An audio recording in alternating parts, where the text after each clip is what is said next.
নমস্কাৰ বন্ধু বান্ধৱীসকল, আপোনালোক আটাইকে মোৰ চেনেললৈ স্বাগতম জনাইছোঁ। এটা অত্যন্ত গুৰুত্বপূৰ্ণ খবৰ যে অসমৰ মাননীয় শিক্ষামন্ত্ৰী ডাঙৰীয়াই LP-UPৰ যি ৫,৫০০ শিক্ষক পদৰ বিজ্ঞাপন প্ৰকাশ কৰিছিল তাৰ ইতিমধ্যে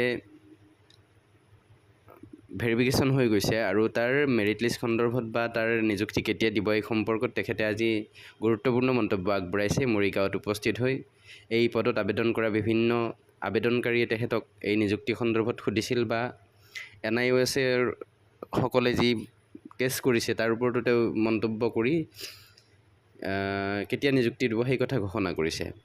আপোনালোকক মই তেখেতে আগবঢ়োৱা মন্তব্যটো আগবঢ়ালোঁ। যদি সেই ভিডিঅ'টো চাই ভাল পায় তেনেহ'লে আপোনালোকে শ্বেয়াৰ কৰি দিব, লাইক কৰি দিব আৰু কমেণ্ট কৰি দিব আৰু লগতে মোৰ চেনেলটো ছাবস্ক্ৰাইব কৰি দিব। আমি 10 অক্টোবৰতে এপইণ্টমেণ্ট 10 অক্টোবৰত যি মানে এপইণ্টমেণ্ট দিব তাত আমি 10 অক্টোবৰতে এপইণ্টমেণ্ট দিব।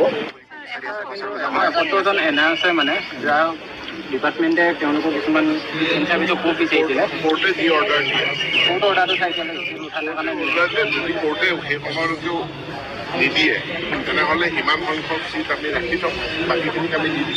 ছাৰ তেওঁলোকক হল কৰি পেলাই আমাক হল কৰি হ'লে আমাৰ 10 অক্টোবৰ আমি ছাৰ তেওঁলোকক হল কৰি হ'লেও আমি দিম, কিন্তু 10 অক্টোবৰ হ'ব, 10 অক্টোবৰ আগত আমি এপইণ্টমেণ্ট দিয়াৰ 4-5 দিন আগত। ছাৰ 4,500 ভেৰিফিকেশ্যন কেতিয়া হ'ব? 4,500 এই 5,500ৰ ফাইনেল মেৰিট লিষ্ট নোহোৱালৈকে 4,500ৰ ডকুমেণ্ট ভেৰিফিকেশ্যন নহ'ব।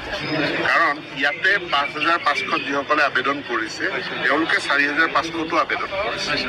গতিকে এখন মেৰিট লিষ্ট ওলাই যোৱাৰ পাছত সেই নামখিনি আমি 4,500ৰ পৰা আউট কৰি দিম। ছাৰ এইটো বছৰ হ'বনে?